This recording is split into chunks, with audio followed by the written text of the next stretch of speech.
मंडळी, मी आज तुम्हाला थोडंसं वेगळ्या विषयावरती बोलणार आहे.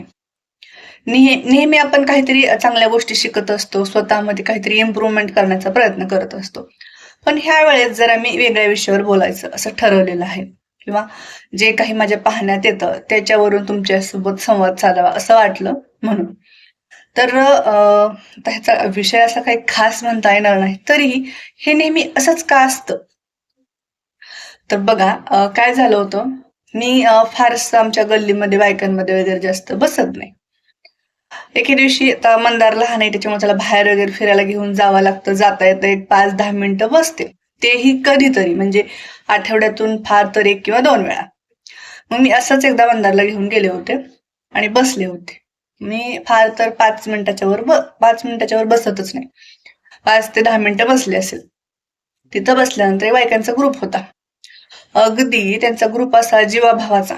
म्हणजे पहिल्यापासून जेव्हा त्यांचं लग्न झालेलं तेव्हापासूनच एकत्र राहणं, त्यांचे लहान बाळ एकमेकांनी बाहेर कुणाला जायचं असेल तर ते सांभाळलेले किंवा बाहेर जाताना सुद्धा ते बाळ एकमेकांच्या सोबत घेऊन जायचे. इतकं त्यांचं बॉन्डिंग छान होतं. पण ते बोलताना ना असं एखाद्या वेळेस चांगलं बोलायचे. पण बऱ्याच वेळा ते एकमेकांना टोमण्यातून बऱ्याच गोष्टी बोलून दाखवायचे. किंवा आपल्याकडे म्हणतात ना, की घालून पाडून बोलणं. तसा प्रकार. म्हणजे आमच्यात असं नाही बाबा, आमच्यात असं नाही. काही लोक असं करतात. तर त्या काही गोष्टी मी लक्षात ठेवल्या नाही. मी तिथंच ते सोडून दिलं. फक्त ते काय घडलं त्या गोष्टीतून एक असं म्हणजे माझ्या लक्षात आलं म्हणून मी तुमच्यासोबत शेअर करावं म्हटलं. तर एकमेकींना घालून पाडून बोलत होत्या आणि वरतून चेहऱ्यावरती एवढे स्माईल, अरे बापरे!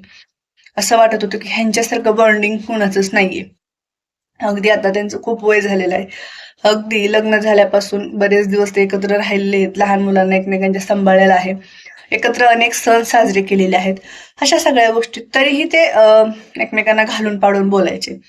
बरं त्यातली एक जण उठून गेली आणि ज्या दोघींचा तो संवाद होता, त्यातली एक जण उठून गेल्यानंतर ती दुसरी मागची परत राहिलेली त्यांची चर्चा चालू झाली. मग ती काय म्हणते, "हां, कसं निब्बर उत्तर दिलं मी." म्हणजे तर ते म्हणले, "कसं उत्तर दिलं मी? गप्पच बसली का नाही ती?" असं त्यांचं म्हणणं.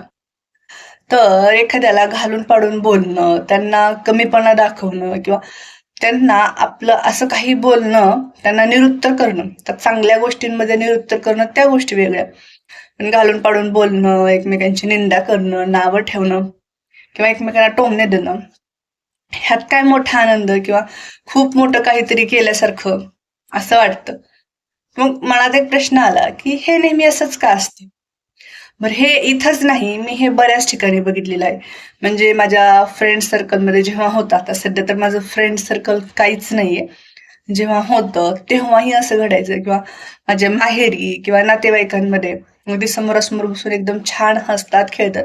सगळ्या गोष्टी होतात, पण हे टोमणे, घालून पडून बोलणं त्यांचं कायमच चालू असतं. मग मला नेहमी प्रश्न पडतो, की हे नेहमी असंच का असतं? हे तुम्हाला सुद्धा विचारते, की हे नेहमी असंच का असतं? मी तर बऱ्याच वेळा जर असं कोण बोलायला लागलं घालून पाडून, तर मला तर इतका राग अनावर होतो. ते मला ते जमतच नाही. मी डायरेक्ट उठून तर येते, निघून तर येते किंवा मग माझं त्यांच्याशी तू-मी होतं.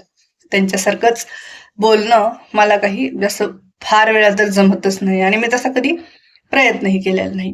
तर ही झाली पहिली गोष्ट, की एकमेकांसोबत इतके दिवस सहवासात राहूनही एकमेकांना घालून पाडून बोलणं, एकमेकांना टोमणे देऊन बोलणं, ही गोष्ट. त्याच्यानंतरची दुसरी गोष्ट. तर मी एकदा असंच आम्ही एकत्र भेटलो होतो. मग माझी एक फ्रेंड आली, जेव्हा माझे सगळे फ्रेंड्स होते तेव्हा. एक फ्रेंड आणि माझी दुसरी फ्रेंड अशा आम्ही तिघीजणी आलो होतो एकत्र बाहेर जाण्यासाठी. मग एक जण मला न्यायला आली. आमच्या घरापासून आम्ही दोघी जण गाडीवर गेलो. तेव्हा मंदार नव्हता. आम्ही गाडीवर गेलो. आमची तिसरी फ्रेंड तिकडून ती डायरेक्ट तिथे येणार होती.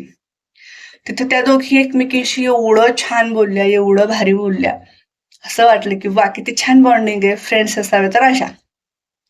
हे सगळं झालं. मग येताना ती फ्रेंड निघून गेली तिच्या घरी दुसरी आणि जिच्यासोबत मी आले, ती येताना तिला बऱ्याच वेळा नावं ठेवलं तिनं. म्हणजे ती अशीच आहे, ती तशीच आहे किंवा तिच्याबद्दलच्याच वाईट सगळ्या गोष्टी सांगितल्या.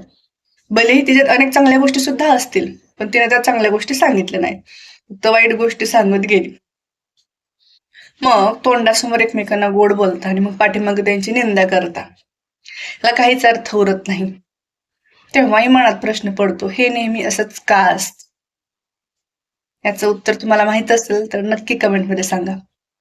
आणि व्हिडिओ आवडला तर लाईक करा, शेअर करा आणि अशाच वेगवेगळ्या व्हिडिओसाठी आपल्या चॅनलला नक्की सबस्क्राईब करा. चल भेटूयात पुढच्या व्हिडिओमध्ये. तोपर्यंत नमस्कार, हरे कृष्ण, काळजी घ्या, बाय बाय.